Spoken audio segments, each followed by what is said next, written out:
The most exciting place to be in the late 70s and early 80s was the arcade, and for good reason. This was the only place where you could experience the exhilaration of fast-moving games that felt just like the movies. Sure, you could get an Atari VCS or an Intellivision in your home, but they just couldn't compete with the speed and graphics of the arcade. And American electronics and game think tank Smith Engineering understood this better than most. Shout out to Squarespace for sponsoring. Smith Engineering was founded in Santa Monica, California by J. Smith III during the mid-70s. By 1979, they were turning over $1 million through sales and royalties, mainly by selling their inventions to companies like Play School, Aurora, and Milton Bradley. Jay, formerly a missile system engineer, ran a relaxed business where play and creativity were encouraged. My armament tucked in my belt, so we're going to go in there. I want you to be very creative. Okay. Okay, guys. All right. Jay Smith says these are creative people. They don't work well under a 9-to-5 structure. An interview in the Sarasota Herald Tribune recounts an office filled with weirdos. One person having rigged up a rubber band machine gun that could fire up to 13 missiles in rapid order, another hating air conditioning so much that he had rigged up a fan and plastic tube to deliver smoggy air to his desk. This was a Google-like workplace in an era well before Google-like workplaces even existed. This KHJ news story did its best to give us an insight. This is a place that's more of a Marx Brothers movie than it is a straight engineering lab. It's the kind of a place where you see game designers dressed in combat fatigues, or where you see authors on Zen Buddhism writing toy instruction manuals. If it seems like a fun place to work, that's because President J. Smith needs it to be. Do you have to retain a lot of your childhood that bank vice presidents don't have to hang on to? I think you have to be a kid at heart. I think part of you has to have stopped growing at about 10 or 14 years old or somewhere in there. It was this jovial and self-proclaimed free-swinging atmosphere that had already yielded the Microvision. The first handheld game console with interchangeable cartridges, licensed to Milton Bradley and met with a reasonable degree of success. Try Microvision, a programmable new handheld electronic game system. This was a world only just getting to grips with home consoles, so you could imagine that their next electronic product would be even flashier. Get Microvision from MB Electronics. Enter the Vectrex. Co-designed by 26-year-old John Ross, another missile system engineer and MIT dropout, as he considered their courses unchallenging. He now found himself employed by Smith Engineering, with previous projects including an obstacle-sensing robot and noise boxes using Texas Instruments chips. He was already their leading inventor and perfectly suited among the company's eccentric workforce. If you're fast on your feet, think quick, come up with a quick answer to a problem, and especially a real clever answer, then you'd make it. But Smith Engineering was really just a vessel to hold patents and collect royalties. The bulk of the heavy lifting would actually be carried out under the better-known business name of Western Technologies. Originally designed as a follow-up and rival to the Microvision, named the Mini Arcade, its complex electronics meant it would actually be a tabletop system more matched to home consoles from Atari and Mattel that were now several years old. The first prototypes were shown to toy manufacturer Kenner, who decided to pass on the product and concentrate on their existing toy lines. However, GCE, General Consumer Electronics, a Santa Monica company formed in 1980 by three ex-Mattel electronics executives, were making a name for themselves with game watches, also designed by Smith Engineering. Ed Krakauer, one of GCE's founders, happened to swing by the office when Jay was testing a prototype of the then-named HP 3000 and thought it was exactly what the market now needed. Initially, it had a smaller 5-inch screen, but GCE would only take it on if the screen was expanded to 9 inches, a decision that was very much the correct one, given that this was a console designed to emulate some of the best machines the arcade had to offer. Smith agreed and the system was licensed to GCE in September 1981, taking a further 10 months to develop a prototype called the Vector X. a name conjured by designer Tom Sloper that would be tweaked to create the final name. Now, if you've ever seen a vector-based arcade machine, you'll know it has something other machines just lack. That intense, clear screen draws you in like a moth to a flame, and once you're there, the fast action keeps you hooked. Games like Battlezone, Tempest, and the legendary Star Wars that would follow are still some of the most engaging arcade experiences you can find, and it seems that GCE agreed. Although vector displays had been produced since 1958, used by the US SAGE air defense system and based on MIT's Whirlwind system, their use in gaming wasn't really popularized until Space Wars was released by Cinematronics in 1977. Based on the 1962 PDP-1 mainframe game Space War, it was MIT graduate Larry Rosenthal who became infused with the hardware and created his own custom setup. This became the founding point for all of Cinematronics' vector-based games released since. Atari, Midway, and Sega would quickly follow suit, creating some of the most iconic games of the time. Sound familiar? Let's check out the action. Whereas most cabs used a standard CRT with raster graphics, drawing pixels line by line, vector graphics had a completely different approach. Although the screen still contains an electron beam, just like any regular CRT, the beam is programmed to draw straight lines between defined coordinates. This illuminates the phosphor coating to leave a trail that persists briefly after drawing. The fact that the gun doesn't have to draw the entire screen not only saves memory, it also leaves any undrawn parts in complete darkness, giving the drawn elements a vibrant, glowing effect. However, to keep costs down, most vector displays are monochrome in nature. To counter that, all Vectrex titles were designed with coloured, transparent overlays which slot into tabs just in front of the screen, including the built-in title, Mindstorm. By colouring different areas of the overlays differently, this gave the illusion of a colour display. It also allowed for static imagery, or a HUD, to be incorporated into each game at no sacrifice to the console's resources, which are somewhat limited. At the core, we have an 8-bit CPU with a 16-bit address bus, the Motorola 6809 running at 1.5 MHz. Originally, a 6502 was used, but its performance was too sluggish. Due to the Vectrex's only draw what is needed display, the only RAM required is 1 KB, along with an 8KB ROM programmed by Jerry Carr and John Hall. Sound is provided by the well-versed General Instrument AY38912 chip, and games are loaded via 32KB ROM cartridges. Obviously, unlike rival machines, everything is built in, even the controller pops out from the front, revealing an additional 9-pin controller port, a volume control to feed the 3-inch paper cone speaker with integrated power switch, and a reset button. That buzz you hear is due to the audio amplifier cable not being grounded or shielded properly, a feature that purists will tell you is all part of the Vectrex experience. We then pop a cartridge in the port on the right hand side and, well, we're good to go. From the go, this feels like no other console. Screen aside, the controller itself is a joy. We have 4 micro-switch buttons to the right and a little analog joystick to the left. Designed for use either on a tabletop or handheld, the only restriction you have is the length of the lead, but this isn't a system you're going to sit across the lounge from. This is an up-close and personal system, just like the arcade. If the screen is too bright, then a little knob on the back allows some fine-tuning. The Samsung Tube actually only differs from a standard CRT in its control circuits, with computer-controlled integrators feeding linear amplifiers to drive the deflection yoke. Because of this, draw or refresh rates vary from game to game. Now, you may notice that this is actually a Milton Bradley branded Vectrex, as indicated by this recognisable box art.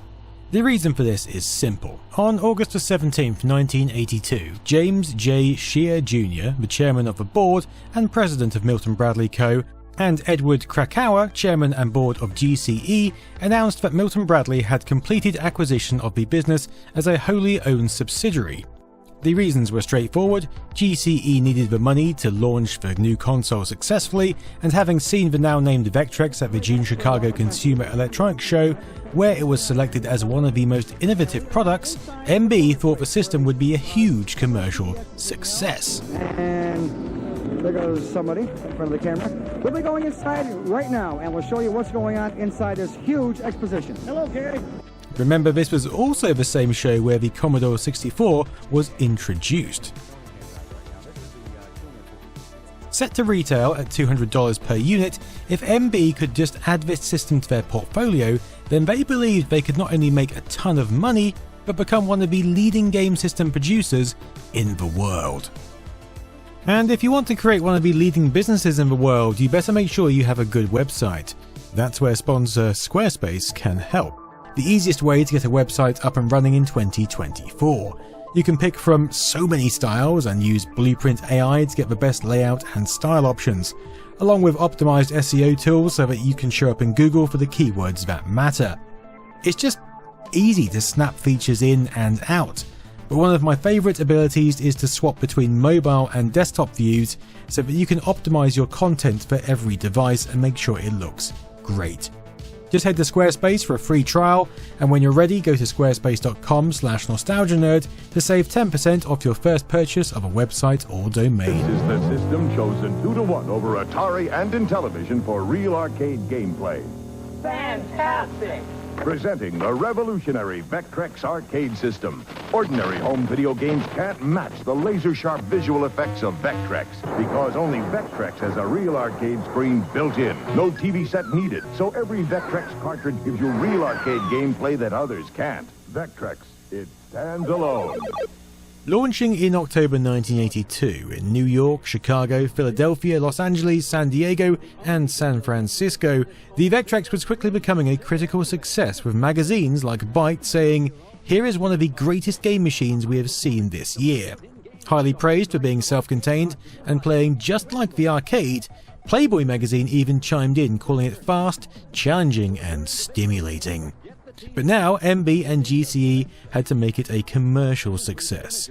Sales were left to GCE's sales reps and distribution network, given their superior inroads into the electronic gaming market, but core to their strategy were the games themselves. Companies like Activision had made no secret of their razor blade strategy. That is, the money is made from selling the blades, not the razors, and in this case that means the games, not the consoles. Having made sales of $66 million in 1981, and so GCE got to work on building the machine's library. Off the bat, we had the Cinematronics line of arcade games, including Space Wars, Armor Attack, Starhawk, Rip-Off, and Solar Quest, all retailing for $30. Scramble was licensed from Konami, and Berserk from Stern Electronics, but a number of games were also designed in-house to bring depth and exclusivity to this new platform. Cosmic Chasm by Bill Hawkins is one of those titles. Controlling a spaceship armed with lasers and a drilling tip, your job is to destroy the space station from the inside out by destroying enemies and navigating from room to room, using your drill to get through force fields. This is actually the first game that was ported from the home into the arcade, with Cinematronics releasing an arcade version in 1983. Clean Sweep by Richard Moskowski, another launch title, is a Pac-Man clone where you're acting as a bank manager trying to vacuum up money during a raid, whilst avoiding the thieves, of course. It's also the first Vector game that attempted a maze, and well, it actually worked pretty damn well. And actually, it's a more logical backstory than Pac-Man if you think about it. In fact, most Vectrex games work pretty damn well, including my personal favourite, the platformer Spike, featuring some funky voice synthesis. What the f*** is this?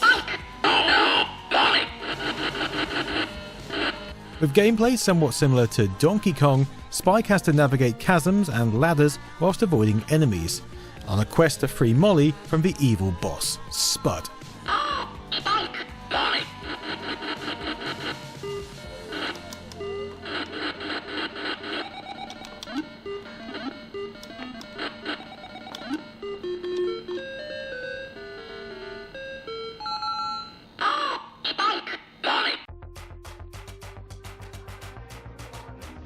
By mid-1983, the system had rolled out across the rest of America and was selling well enough to launch in Europe through the MB name and Japan through a licensing agreement with Bandai.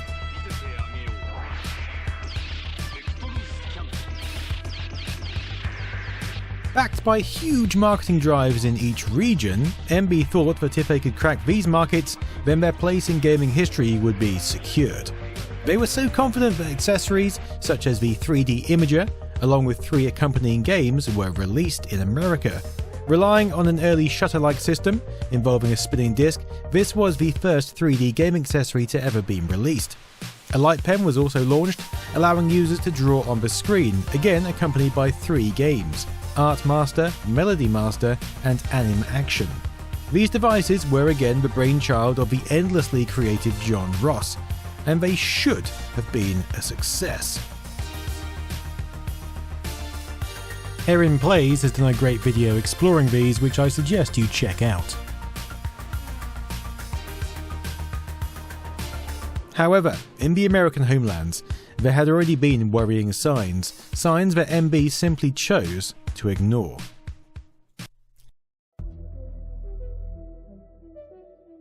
The first of these was the constant slamming by the pesky general media about the colourless display. Despite being praised by almost every media outlet that got their hands on one, news editors love nothing more than to focus on the negative, and that's exactly what they did.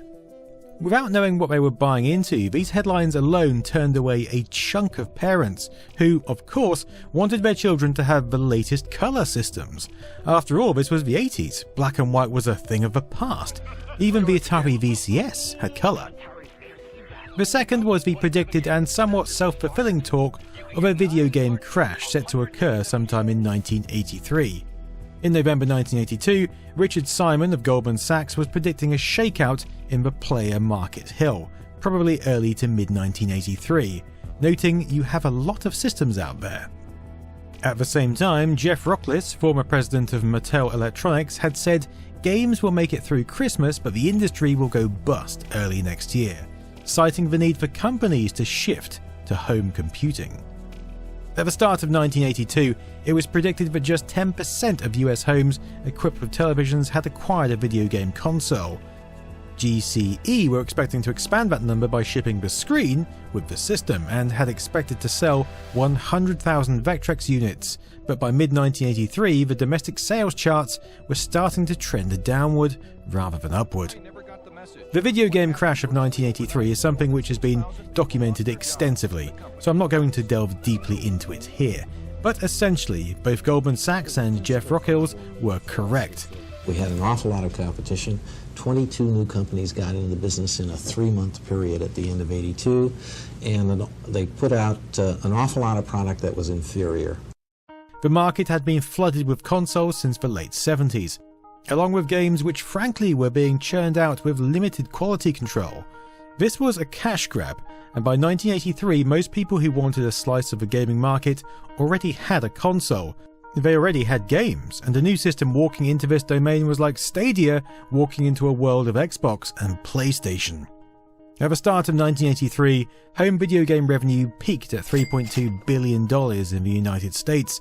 By 1985, it had dropped by a staggering 97% to $100 million, with users flocking more towards microcomputer systems such as the Commodore 64.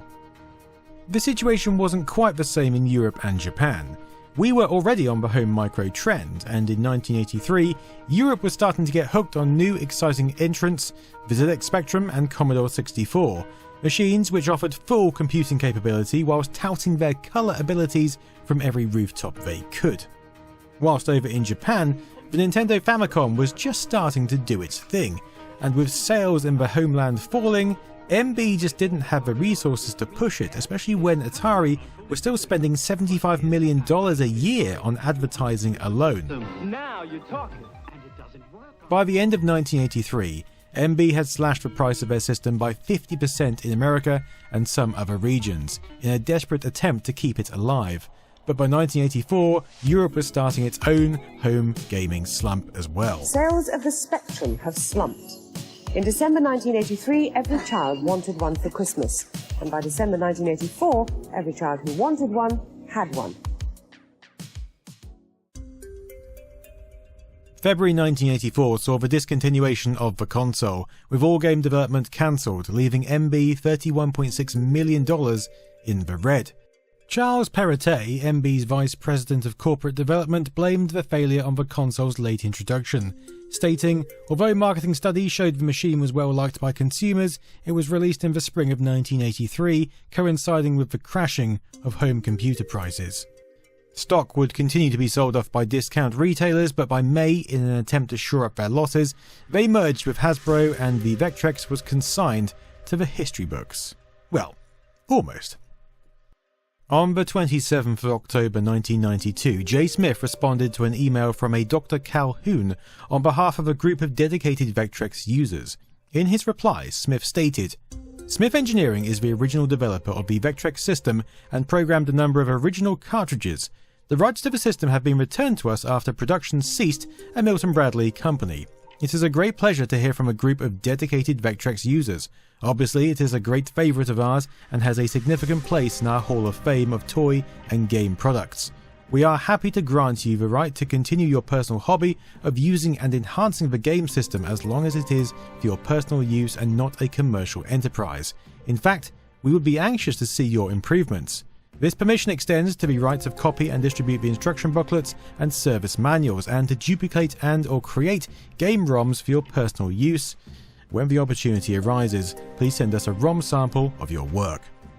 To this day, Spencer Smith, Jay Smith's son, still handles requests for use of the original Vectrex IP, but as noted by his father, it's clear that their passion for their work remains strong, and they were happy seeing it put to good use.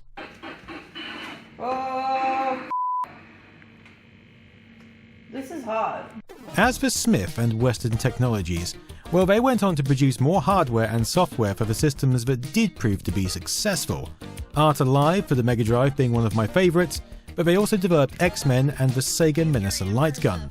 In 1998, it merged into Adrenaline Interactive, also known as Adrenaline Entertainment, producing various games and consoles up until about the year 2000.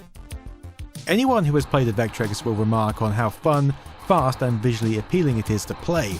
However, until you actually play one, it's difficult to convey those points to anyone who already has a console or a computer system. After all, it's not even colour. How much better could it really be? And that really was the downfall of the Vectrex. Despite being fantastic, you would only know it was fantastic by getting your hands on one. 28 official titles were released for the Vectrex, or 29 if you count Mindstorm 2, the bug-fixed version of the built-in game released in US regions, which crashed at level 13. However, only 18 were released in Europe and just 12 by Bandai in Japan. However, because it's such a good system, there's still a vibrant Vectrex scene. There are numerous hobbyists still making games and accessories for this undervalued but cherished system. Here I have USA Zombie Apocalypse, released by AR Vectrex in 2020. That cartridge is super cool, and so is the game, to be fair. You can buy a multi-cart, you can purchase a daughterboard to alleviate the buzzing hum found on most of the original systems, you can buy a Pytrex or Vec Fever cart that allows you to run other arcade games like Tempest, and even Star Wars on this humble machine. And you can find websites and forums dedicated to this piece of hardware that really is as much fun to play today as it was back in the 80s. Most retro games can be emulated, but to experience a Vectrex fully, you really need to own a Vectrex. Clearly, they did something right. Check out some of the links in the description for some of the latest Vectrex action. Until next time, I've been Nostalgia Nerd. Toodaloo!